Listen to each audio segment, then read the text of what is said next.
Welcome to Yanil's Kitchen! At ito ang vlog ko sa pag-aaral ko ng pagluluto. Kitchen Journal 105! Ang lulutuin natin ngayon ay Korean ground beef. Ito ang ating mga ingredients. Ground beef, toyo, sesame seeds, garlic, sesame oil, honey, pwede rin kayong gumamit ng brown sugar, at onion leeks. Good morning mga Berwaps! So, Kitchen Journal 105 na tayo. At ang lulutuin natin ngayon ay ang ating Korean ground beef. So, sisimulan natin sa pagpapainit ng ating cast iron pan from Desavros. At lulutuin natin itong ating ground beef. Pag medyo mainit na, lalagyan natin ng mantika dahil magigisa tayo ng bawang. At lulutuin na natin ang bawang. So, igisa lang natin siya, mga Berwaps. Itong ating nilulutong ito ay napakadali lang kasi shoot lang ng shoot sa ating kawali. Tapos, gustong-gusto ko talagang magluto ng mga recipe na napakasimple lang ng mga ingredients.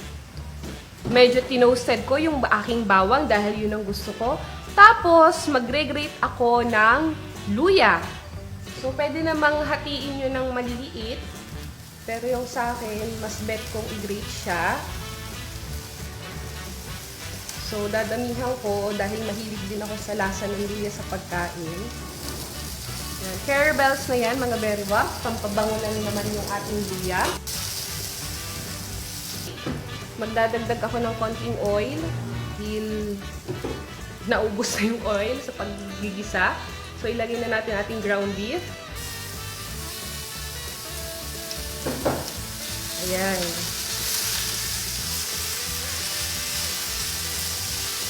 So, habang inaantay natin siyang maluto, hihiwain ko muna itong ating onion leeks ng pabilog. Okay yan, nahiwa ko na yung ating onion leeks. Tapos, hahaluin ko muna itong ating ground beef. So, dahil ang dami ko nang naluto na ground beef, ang natutunan ko dito is huwag niyong dadamihan yung mantika lagi kapag nagluluto kayo nito dahil kusa na siya nagmamantika. Tapos, lalagyan natin siya ng soy sauce. So, depende sa panlasa nyo, mga Berwaps. Ang gusto ko sa ganitong ulam ay tipid siya. Dahil ang dami nang makakakain sa ganitong karaming ulam. Diba? Dahil kahit konti lang yung ulam mo, ang daming subo natin sa kanin. Sunod, lalagyan ko siya ng honey. So, pag bumibili ako ng honey, sinisigurado kong totoong honey siya, hindi yung syrup. Ayan. So, maglalagay ako. Depende sa tamis muna na gusto ko. Parang pansin ko pag mga Korean dish, yung mga marinate ng beef, parang ang tatamis. Then, isa din to sa favorite ko na na-discover ko sa aking cooking journal nung tinapos ko yung 100 recipes. Natutunan ko na ang sarap ng sesame oil, lalo sa beef dish. So, lalagyan ko lang, konti lang. Pampalasa lang natin. May kakaibang toasted na sesame taste talaga to. Haluin natin, mga Berwaps. Ang panghuli natin, mga Berwaps, ay yung ating onion leeks. Ilalagay na natin. So, hindi ko muna ilalahat kasi pang-garnish ko yung iba mamaya sa ibabaw. So, lagay na natin. O, diba? Ang simple-simple ng dish na to. At perfect na perfect ito sa kanin. Ilagay natin sa ibabaw pa.